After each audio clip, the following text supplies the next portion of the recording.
may we serve you all our days, ever rejoice to sing your praise. As we together your wisdom seek, charge us with truth whene'er we speak. Lord, may we ever know your will. Come to us when our hearts are still. As we your guidance with joy receive, may we as one your bliss achieve.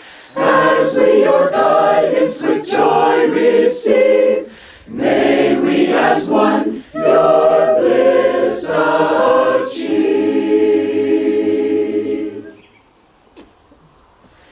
Blessed, blessed, the life that is given to God. Blessed, blessed, the ways where his feet have trod. All the joys that human heart can know, may his love on you bestow.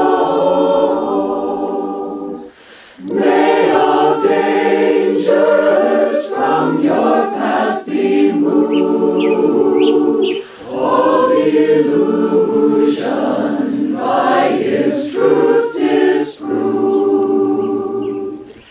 Blessed, blessed, the life that is given to God.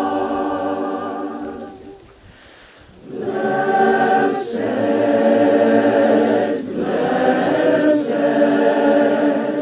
the heart open to his love. Blessed, blessed, the light that shines from above. All the wealth for which men ever scheme, all the beauty ever dream, all the gains for which men sigh and moan, will be harvested in God alone. Blessed, blessed, the heart open to his love.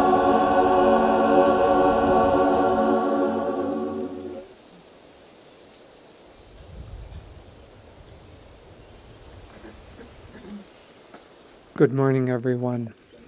I hope you're not too chilly. There are a line of sun worshippers in the back in case you get cold. Well, I want to thank you all for participating in this very remarkable weekend. Someone remarked yesterday that this was the most spiritual day I've ever had.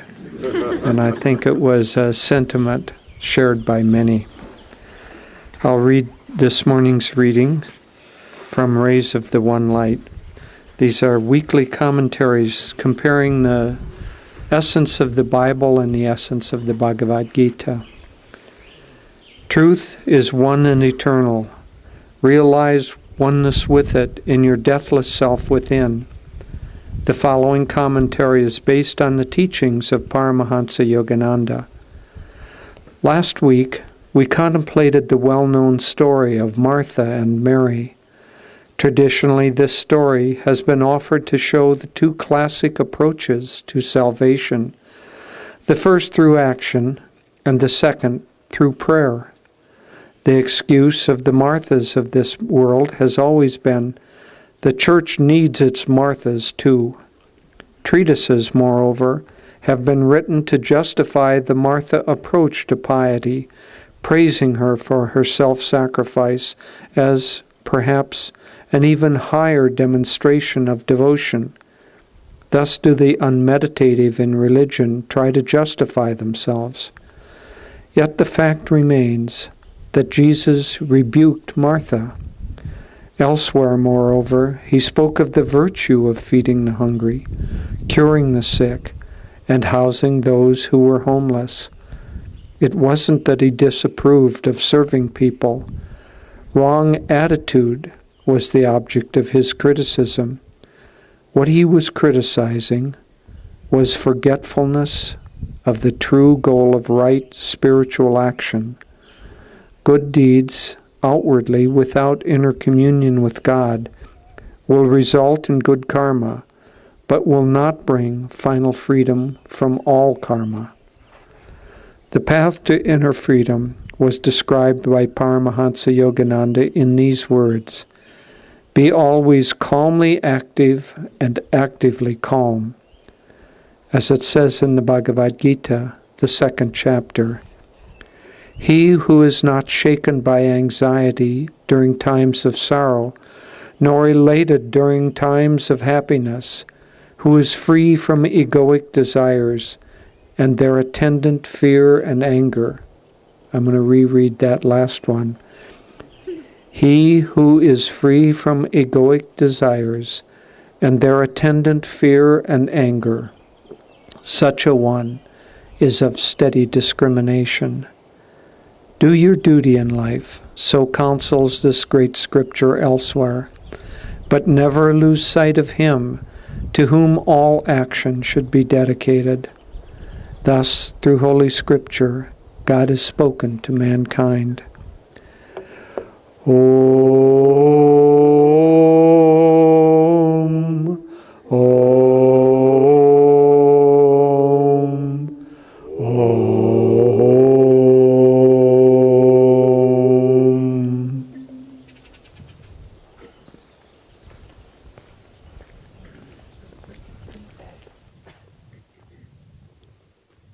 Good morning, everyone. I, too, want to welcome you all and thank you for an extraordinary weekend. So many people made this really memorable and I think did fitting honor to Swamiji.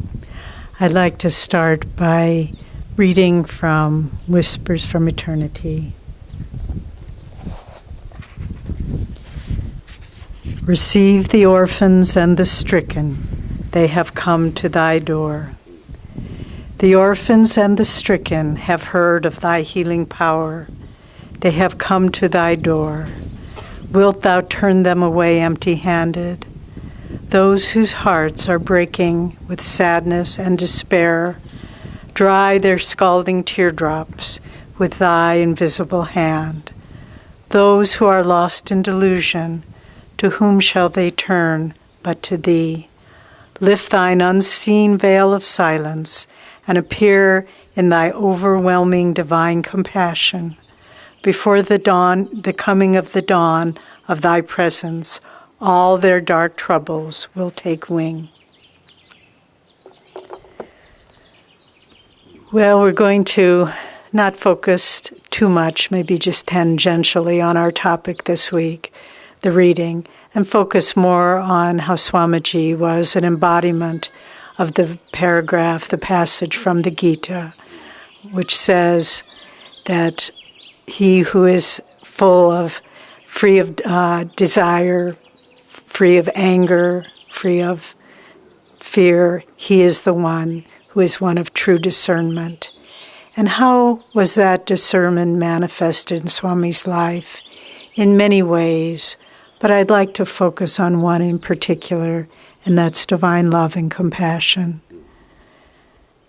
You know, as a child, Swami tells us in The New Path, his autobiography, his mother would read to him stories, and when the hero was having a difficult time, she'd point to the picture, the illustration in the book, and little Swamiji, little Donald Walters, his lip would quiver and his eyes would fill with tears, and he would say, pour this, pour this. But from very young in life, that deep compassion, that deep desire to alleviate the suffering of others was the keynote of his life. And as we know, after reading Autobiography of a Yogi nonstop for several days and completing it, on the bus ride out to Los Angeles to meet our great Guruji, Swami's two wishes were to find God and to share Him with all, to alleviate the sufferings. That was what motivated his life. And we see it in so many different ways. But then, towards the end of his life, the music he wrote, and last night, I think, or yesterday afternoon, the concert was such a musical tribute to the evolution of Swamiji's music and his consciousness. And if you didn't get a chance to come, it was recorded, and please take the opportunity to listen to it. But we heard that towards the end of his life, Swamiji was asked by a reporter, what do you consider your greatest accomplishment in life? And he replied, "Love is a magician," the song that we heard. And I like to think that he didn't just mean the song. He meant the transforming power of divine love that he was able to share with others in so many beautiful ways. And as we heard in the excerpt yesterday from his 80th birthday talk, he said, when we love someone, we create a connection with them from our higher self to their higher self. And I love everyone. And so he had that connection of love for everyone. But it was also expressed, and this is the miracle and the magnificent thing, it was expressed in the way that our souls needed it, individually and in the highest way. Once, many years ago, we were at a Kriya initiation that he led, and afterwards a small group stood with him, and he shared with us an interesting experience he had. He said, "I've never experienced this before at a Kriya initiation, but as each one of you came up, I felt, and I blessed you, I felt the unique way that each one of you individually would find God." And I thought about that. I've thought about it for decades. What did he experience, and what was he perceiving in that just moment in time when he blessed each one of us? But that's how his love reflected to us. It wasn't just a familial love of having tea or going to dinner or the way friends and relatives love us. He was loving us to heal us of our delusions, our particular delusions. And it wasn't that anyone was special to him. He said that to me once when I was in a delusory mood where I was feeling I wasn't getting enough of his attention. And he looked at me rather impersonally and rather correctively, and he said, "Devi, you need to understand no one is special to me. I am not even special to myself." But nevertheless, did that make him cold and unfeeling? Quite the contrary. He found the way to express love and continues to. That's the important thing for each of us. As quoting Master, quoting Jesus, to as many as received him, would he give those blessings? Would he give that love? And so that's what we need to go deep with, to find, remember those of us who had moments with him, those of us who have only been touched by his consciousness through a book or music or listening to his spoken word. Try to feel, how was his love coming to me and what was it healing me from? Not just to feel good about yourself, not just to feel, oh, I've got a special friend or I'm important, any of those things. But it was a part of his service. Really, that's all it was. It was the healing. The love is a magician, and he knew that. And he knew if he would express love to each of us. And I'll give you some examples of what I mean. This was a story we heard from Narayani that took place in India. And Swami had just returned to India from a long airplane flight, and he was a little stiff, and his body, this was towards the end when his body was riddled with pain. And someone suggested that a young man who was a massage therapist, come and give him a treatment. Swami said, yes, maybe that would help me. And so this young man came to the house and he gave Swamiji a treatment. Swamiji said, that was very helpful, but why don't you use a massage table? It's hard for you to do it on the bed that I sleep on. And the young man said, well, sir, you see, I don't have much money. I married and have a young family, and I can't afford a massage table. Swami had never seen him before. He said, I will give you the money. And so the man was surprised, and he said, go and find out Swami said to him, go find out how much it costs. And the young man went, and he came, and first he told Swami he thought it cost a certain amount, and Swami said, well, find out how much, and I will give you that money. And the young man came back and he said, oh, Swamiji, you don't even know me. I can't ask you to do this. It costs much more than I had thought. Swami said, I want to give this to you. He gave the young man the money. I don't think maybe he saw him again once or twice, I don't really know. But as the man was leaving, he stopped and he was just weeping. And he said, I was an orphan. I grew up on the streets of Delhi. And I always prayed to know a father's love. That's what I felt was the most lacking in my life.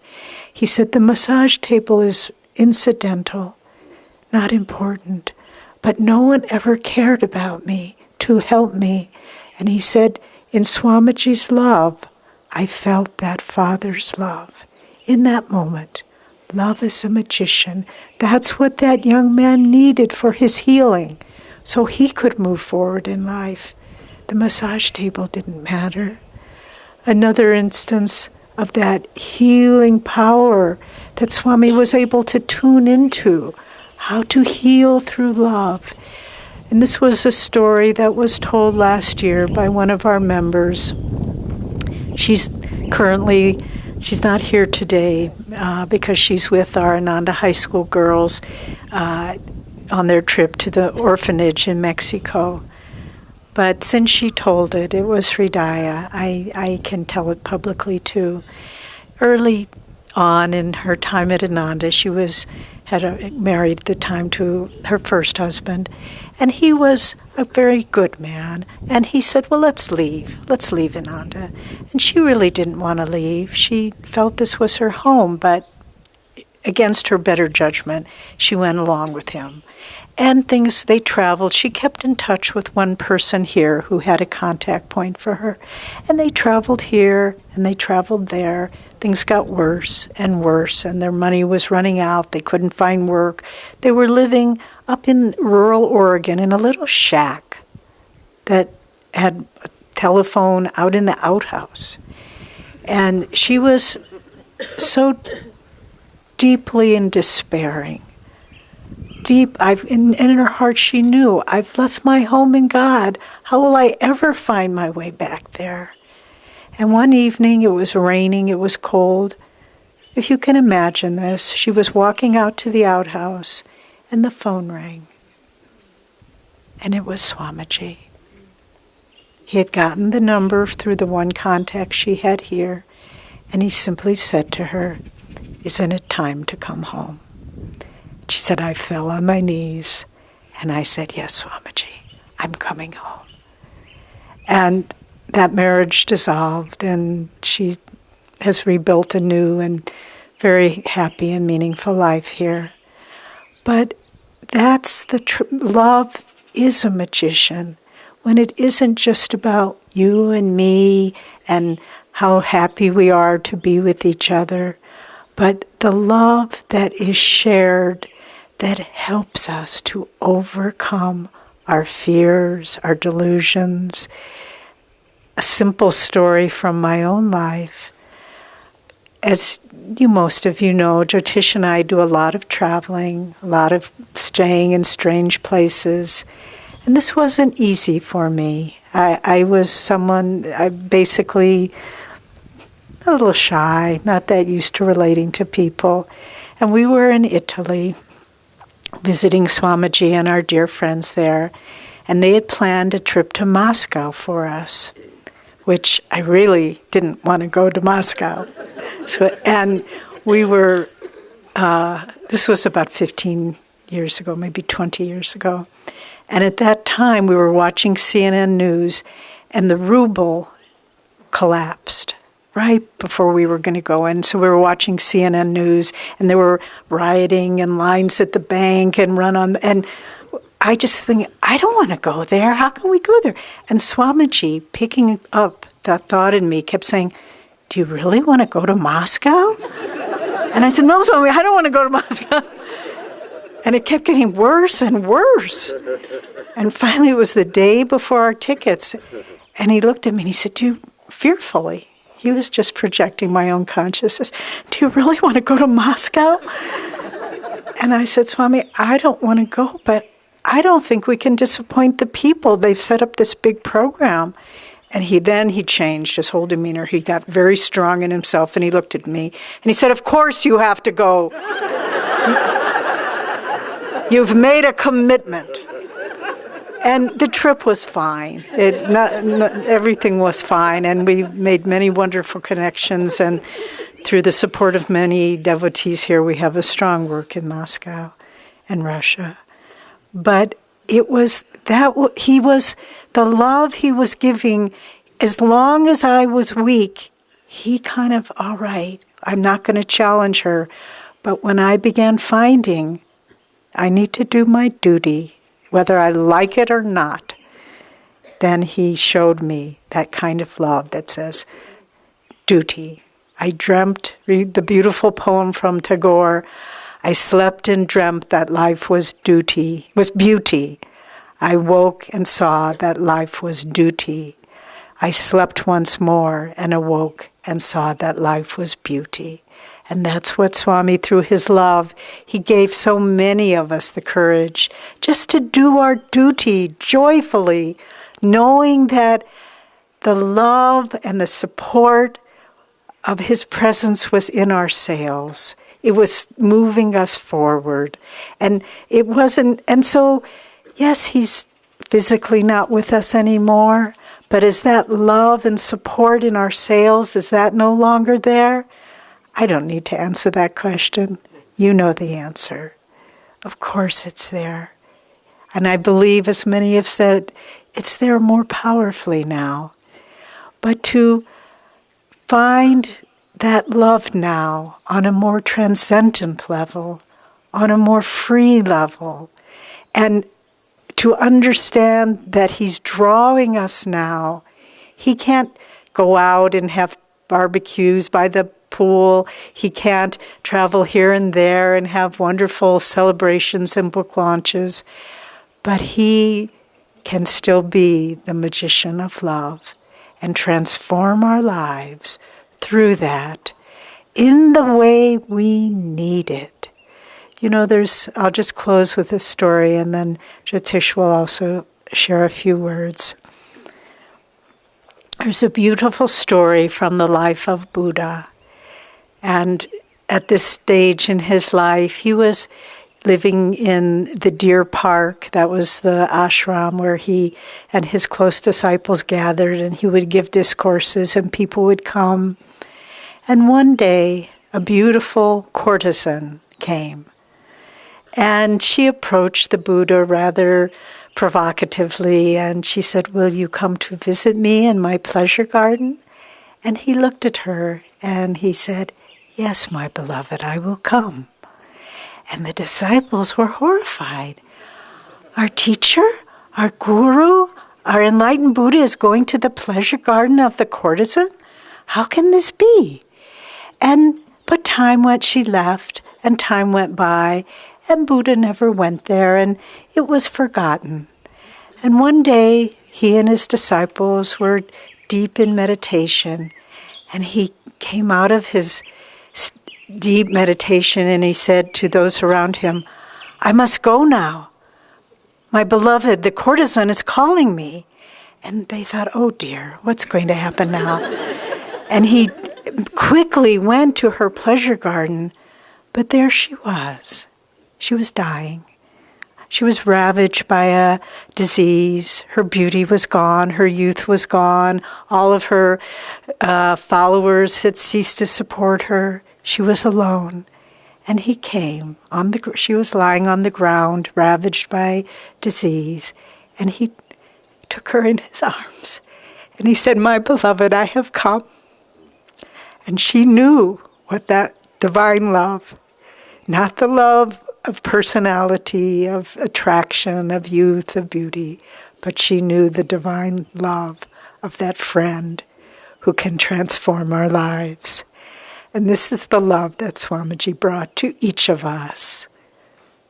Let us call to him always, "Come, come into my heart. Be with me, my beloved. I am yours eternally." I'll say just a few words. That love that Swamiji expressed was not his. It was God's, it was divine love. In fact, everything is God's. Everything is divine love, wisdom, joy. Everything belongs to the divine. But what the great ones understand is that if they act as a channel for divine love, in this case, then that divine love flows through them and they become filled with divine love. If they think, "Oh, Divine Mother, love me, oh Master, look at me, oh Master, give something to me," and hold up their little cup like this, it's not that Divine Mother won't fill that cup. It's not that Master won't pour his love into that cup. But how much can a little cup hold? A cupful. How much can a hose that becomes a channel for that flow hold? It can hold an ocean full. One time, Swamiji said to Master, "Master, help me love like you love." And Master looked at him and said, "How can a cup hold the whole ocean?" And a cup can't. Our cup can't. Swamiji's cup couldn't, if he thought of it as a cup.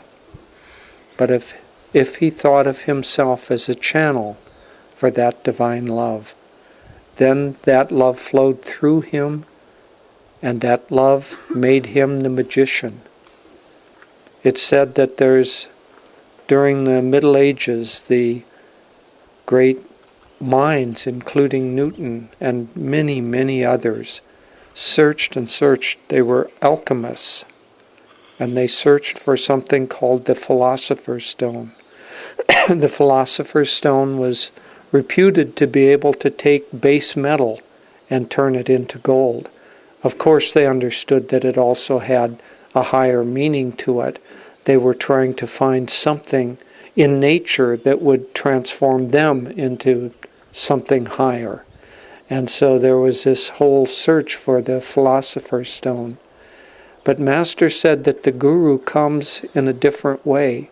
He comes not to help you find the Philosopher's Stone that will turn base metal into gold, but to become like the Guru himself, to become that which is already turned to gold and is a channel for everything.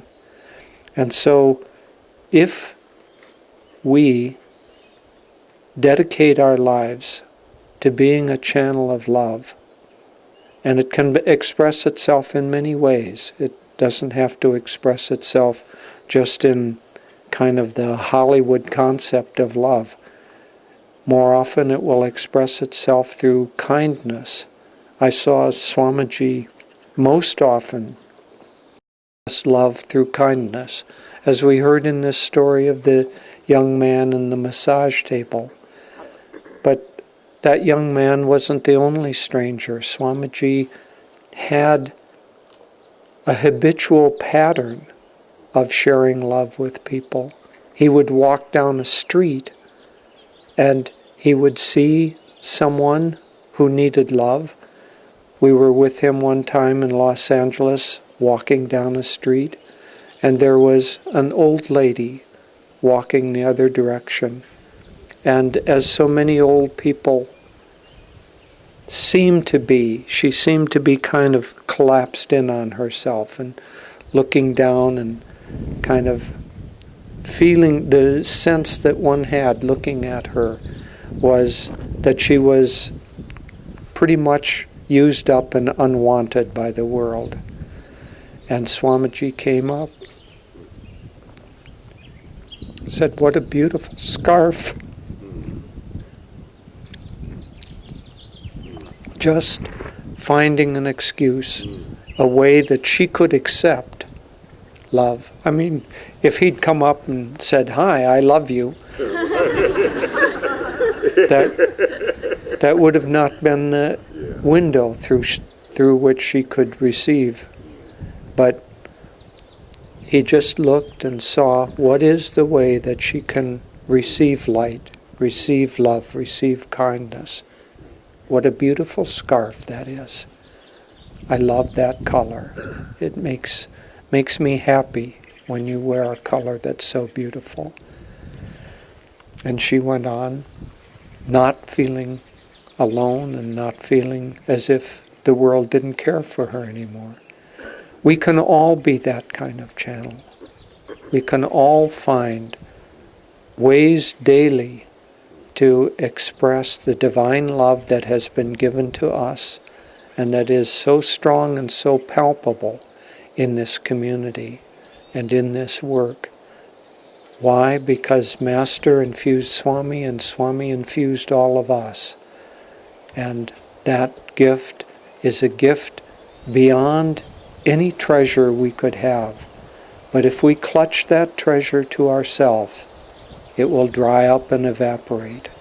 If we share it with others, if we see ourselves as a channel for love and kindness and compassion, we have the whole ocean of divine love and glory at our backs.